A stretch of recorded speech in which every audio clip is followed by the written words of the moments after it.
yeah. Welcome to our show, Head Chefs. So tonight, we got a special episode for you guys. We got, out of Pyongyang, we got Nathaniel Hastings, and out of Los Angeles, we have our two famous judges. We got Eric Anderson, and we got Braden Long. On our special show tonight, cooking up a revolution. Stay tuned. Want to buy this amazing trampoline? It's only $1,000. Welcome back to Head Chefs. So, in this segment of cooking, we are cooking up a revolution. Each of these ingredients has a certain purpose. The sugars represent class struggle because there's the minority group and the majority group. The minority group we have more of, but they're less important. In the majority group we have less of, but it's really much more important and better in every single which way.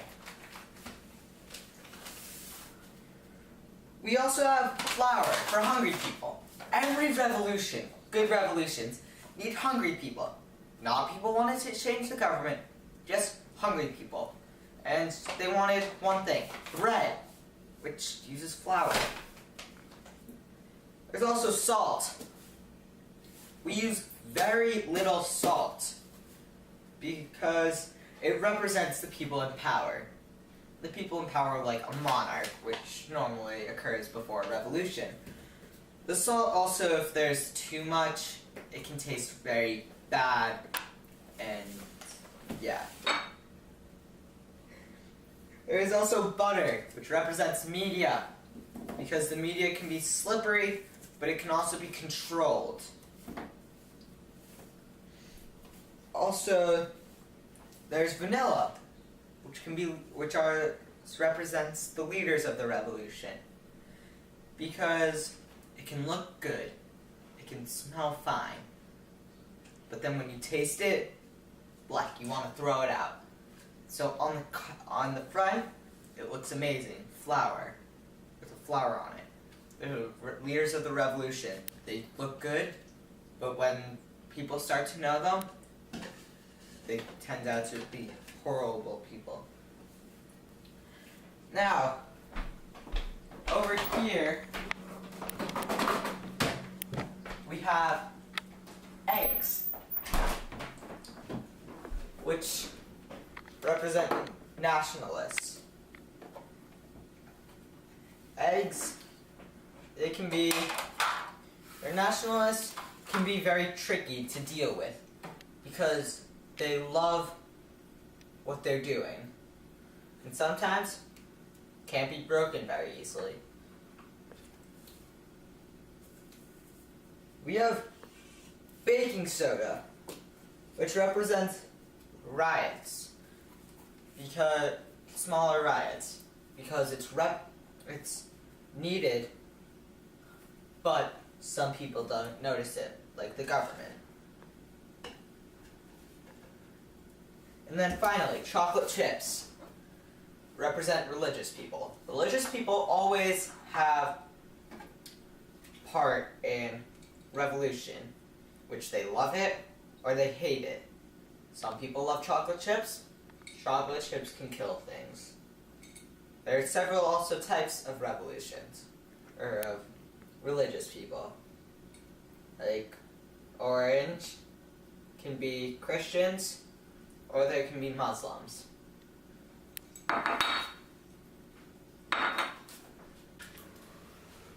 So, what we have is to start every revolution is a class struggle.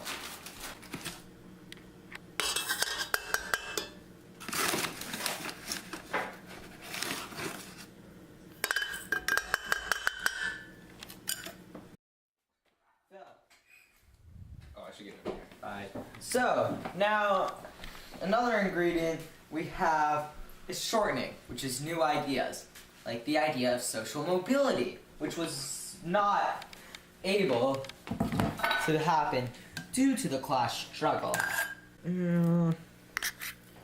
Yes, put it all in there. We need as many new ideas as we can get. New ideas are amazing. New ideas also included things like communism, which played a big role in the Russian Revolution.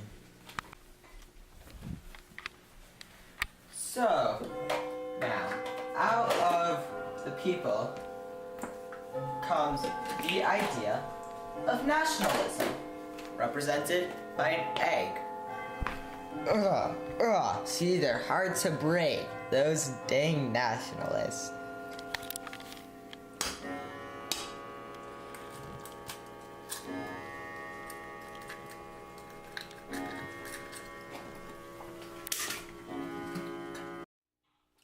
Ready?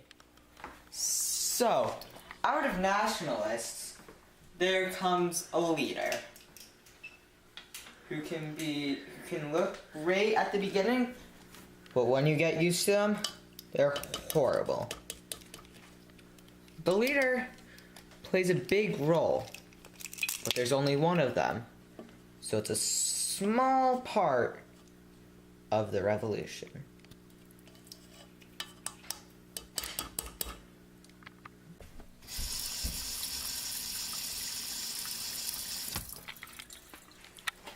So, we also have butter, which represents the media. The media can be part of the government or part of the nationalists, and it can be easily melted and very shifty and hard to trust. But, again, it is necessary.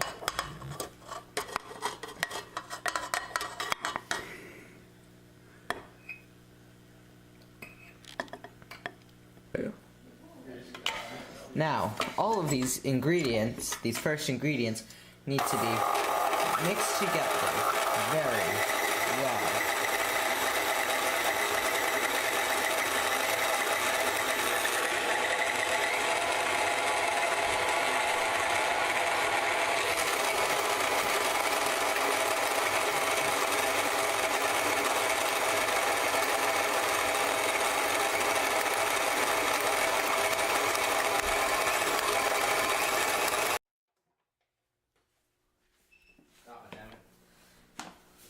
During a revolution, people get hungry and ask for bread.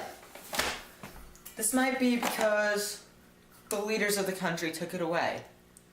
Or maybe just because they're too poor to afford it. Either way, they go hungry.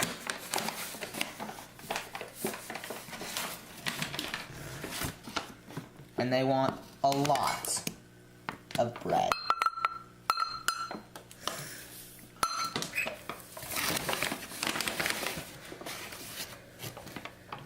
And a bit more.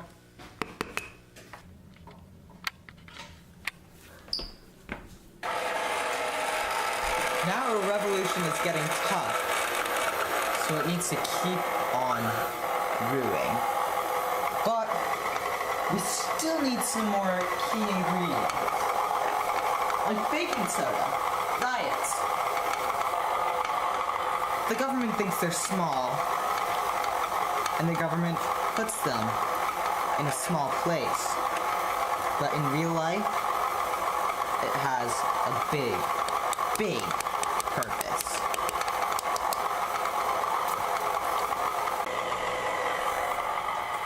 So, now we have finally the last part of the revolution, second to last part of the revolution. The people in power. Now, these people might not recognize the revolution in the beginning, but when they do, it's really bad. Like in the French Revolution, the first one. They didn't notice it until the people stormed their palace and almost killed them.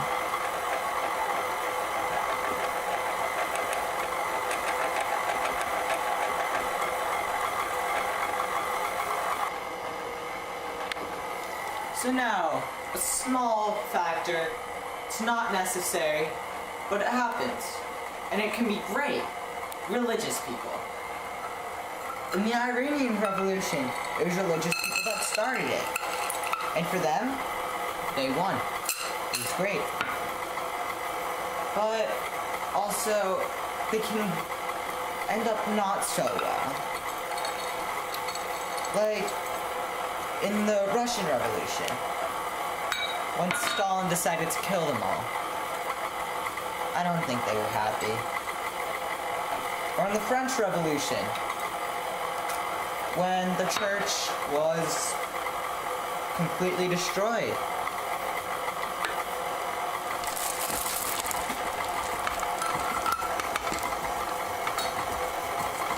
Hi there, my name's Eric, and I'm the owner of Eric's Chicken Farm. Come buy my premium chickens today for $1.29 per chicken. You can have brown chickens, white chickens, all of the chickens. You're gonna get a good discount if you call in 10 seconds or less. Call today. Welcome back to Head Chefs. So, before the commercial, you all learned about the ingredients for a revolution. Now, we're going to cook it up. Back to you, Nathaniel. So, Nathaniel, what are you doing now? We're gonna size up the revolution Okay. in different parts as cookies. So this would be a little event. A little event or a revolution. Okay. And this would be a bit of a bigger event, like the storming of the Bastille or taking over the palace. Now you try. So you just want me to do like a small one? And then a bigger one? Okay.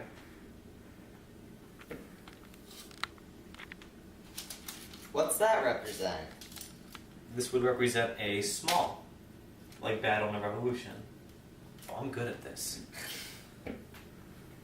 Let's get like a really big one.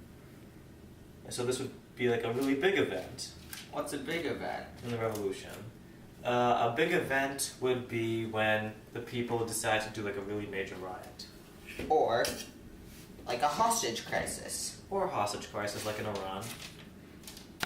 So, here you go. A revolution about to be made. Some things might clash with others and create bigger ideas. But all in all, we'll create one revolution.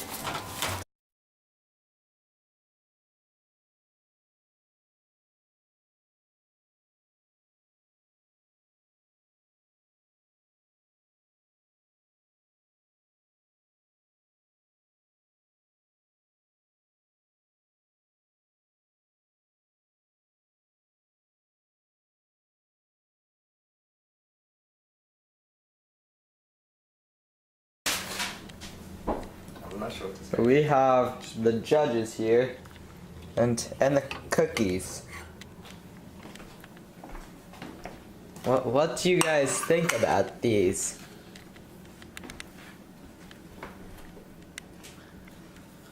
Do they look a bit messy to you? Yeah, they do.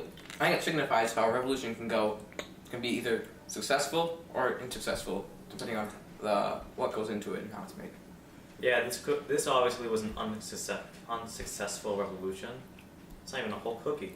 No, I It's think this one was a successful revolution. It's got all the ingredients for it, like the hungry people and revolutionaries. What about, there's a super cookie under there. What do you guys think about that?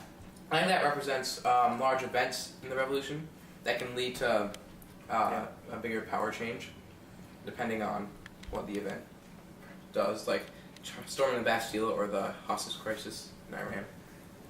Yeah, some things clearly went wrong in this. But they do taste good.